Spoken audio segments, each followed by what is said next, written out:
Miguel Bonfoy, muchas gracias por compartir este momento con nosotros en France 24. Gracias, gracias por esta linda invitación. Tu padre es chileno, tu madre es venezolana, tú creciste entre Venezuela, Portugal y también un poquito Francia, me imagino. En este patchwork de identidades, ¿en qué momento llegó tu deseo de contar historias a través de la literatura? Pienso que empezó por mimetismo, por imitación. Mi padre escribe y es un hombre extraordinario, admirable. Me gustaría mucho parecerme a él cuando sea grande. Y entonces, probablemente queriendo seguir un poco sus huellas, querer poner mis pies en las huellas que él había dejado en la arena de mi infancia, quise yo también escribir, explorar esos territorios y esos continentes de la literatura y tratar de ver si podía pasar de una idea abstracta por los laberintos de la lengua para llegar a una forma que sería universal como la del libro. Y paralelamente a eso, mi madre es diplomático y es fue encargado cultural de las diferentes embajadas en París, en Roma y naturalmente en Caracas, puesto que ella estaba en la Cancillería. Entonces una mujer que siempre ha estado rodeada de libros, rodeada de música, rodeada de artistas y una gran lectora de poesía. Entonces naturalmente, creciendo en una casa donde un hombre escribía y una mujer leía, me pareció como natural de que para poner orden en el caos del mundo necesitaba la estructura narrativa de un libro. Y si seguimos hablando de tu familia, es una de tus fuentes principales de inspiración, si no la mayor fuente de inspiración para tus libros. Eso lo vemos muy bien en tu último libro, El sueño del jaguar. Pero a pesar de que el español sea tu lengua materna, que muchos de tus antepasados sean latinos, tú escribes en francés. Sí, ¿Por qué? yo escribo en francés porque como soy hijo de diplomático estuve moviéndome de capital en capital, de frontera en frontera, de país en país y para no desordenar la arquitectura pedagógica y escolar de un niño, mis padres decidieron ponerme en los liceos franceses en el extranjero. De esa forma, yo terminé siendo el alumno a quien le enseñan a pensar en francés. Es decir, el castellano y el italiano eran como las lenguas de la recreación, de la familia, de la pelea con los amigos, de las grandes fidelidades en los... El francés era el idioma de la estructura, del esqueleto de pensamiento, era el idioma de la historia, cuando por ejemplo nos estaban enseñando la Revolución Francesa o la Marseillaise, era la historia también de las matemáticas, de la geometría, era la historia de las ciencias de la vida. Y entonces de repente, en el momento en que quise escribir un libro, era mucho más simple para mí de poder componerlo en la arcilla de mi cabeza en francés y no tanto en castellano, que es un idioma mucho más ramificado y mucho más barroco adentro de mí. Pero por ahora escribo en francés.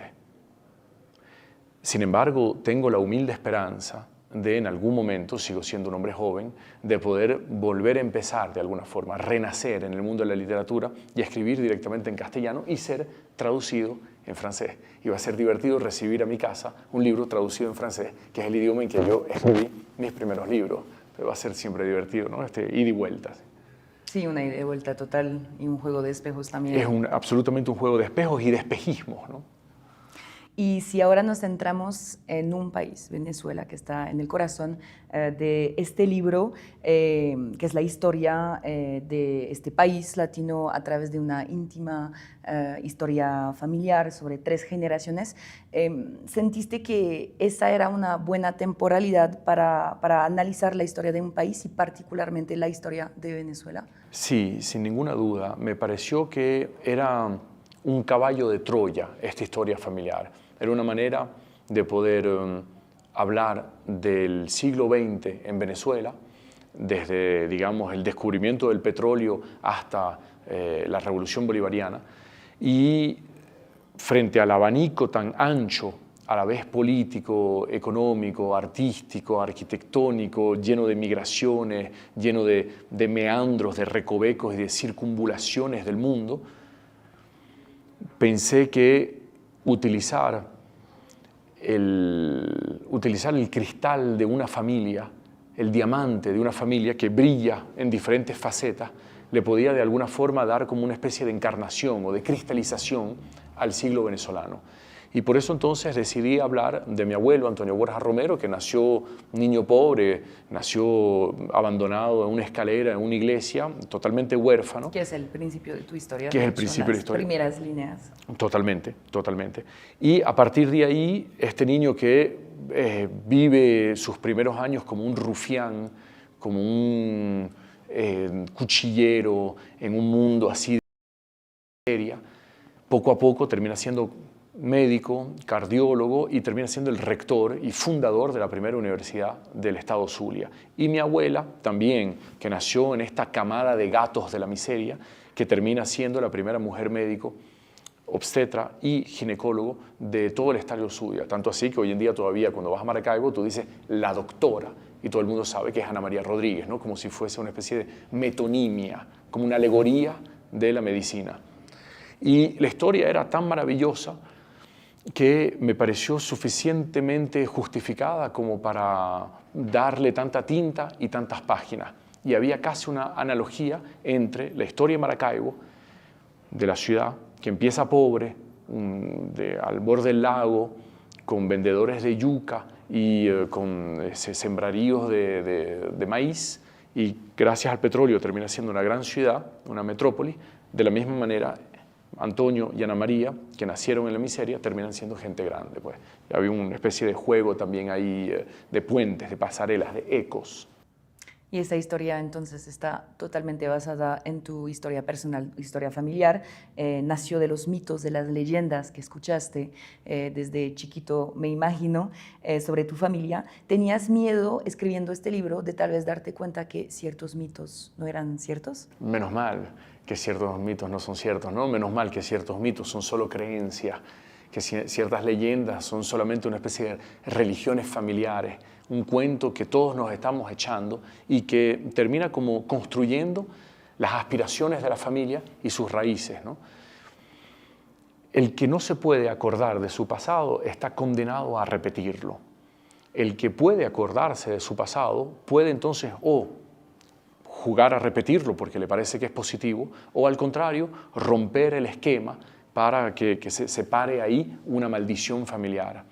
Y a mí me pareció muy lindo darme cuenta de que la inmensa mayoría de las historias que me habían contado en mi infancia, que están llenas de seres perseverantes, tenaces, con una abnegación extraordinaria, que construyeron universidades, que parieron, que ayudaron a parir a la mitad de la ciudad, a mi madre que después se fue, ¿no? Y tuvo una carrera diplomática excepcional, así. Todas esas leyendas que son a la vez verdad, pero que están llenas de mentira, me parecía, sin embargo, que esa mentira era casi más verdad que la verdad. Y fue esa mentira la que me gustó y la que quise conservar para que yo tengo hijas y que tendrán quizás hijos, etcétera, para que dentro de 4 generaciones uno guarde solamente el oro de la historia, el pétalo, la rosa de la historia y no la espina. Tú lo mencionaste muy bien, la vida de esos personajes reales, pero también en este caso los personajes de este libro, está llena de coincidencias, de milagros, lo que hace de tu relato un relato muy entretenido, sirve muy bien para la ficción, pero te quería preguntar si esos milagros, esos acontecimientos un poquito extraordinarios es algo que realmente caracteriza la vida de tu familia o incluso tu propia vida. ¿Sientes que es algo que está en el ADN un poquito de esta familia? Pienso que sí, obviamente que mi familia no tiene nada de extraordinario o excepcional y pienso que todas las familias tienen también sus milagros, como tú dices, y tienen sus juegos de falsas expresiones para poder justamente crear, ¿no? una escultura nueva, una nueva estatua. Y efectivamente, este juego de leyendas que es muy latinoamericano, el hecho de poder creer en el diálogo de los muertos, poder de alguna forma lanzarse en unas cosas de fantasma, con la presencia de los santos, con todo eso que tiene desde hace casi un siglo y medio, un largo legado y una larga herencia de literatura latinoamericana, hizo parte también de la construcción de estas leyendas familiares. Entonces uno nunca sabe si viene de tu familia o si viene de un legado continental del que tú simplemente eres el depositario. Y yo decidí ponerme esto en los hombros porque me parecía fantástico y escribirlo en francés. Y lo que es divertido es que cuando yo lo escribo en francés y lo publico en Francia, me dicen allá, ah, no, esto es magia. Pero cuando está escrito en castellano y lo leen aquí en América Latina, dicen, ah, no, esto es la realidad. Y es maravilloso darse cuenta cómo un océano separa dos continentes, pero también un mundo entero de cartesianismos, ¿no? Y relativismos que no tienen nada que ver con dos literaturas De distintas. ver lo que es la magia, considerar qué es magia, qué no es magia. ¿Qué es magia? ¿Dónde está la frontera porosa, ¿no? Entre lo irreal, lo imaginario y la verdad? Y a menudo me preguntan, ¿qué es verdad y qué es mentira en tu libro? Y tú dices, en el fondo, ¿qué importa, no? Es decir, si non è vero, è ben trovato, como dicen los italianos, ¿no? Si no es verdad, está bien encontrado, entonces termina siendo la verdad.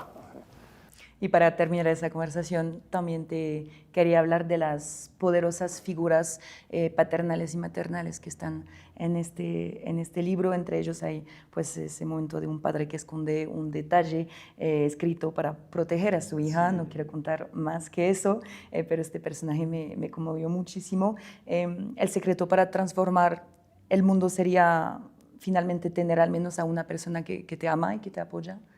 Qué lindo decir eso. Me gusta mucho como lo estás diciendo y siempre me ha parecido que los lectores terminan conociendo tu libro mucho mejor que tú mismo, ¿no? Y efectivamente, sin darme cuenta, pienso que en el fondo escribí una gran carta de amor. ¿Sí?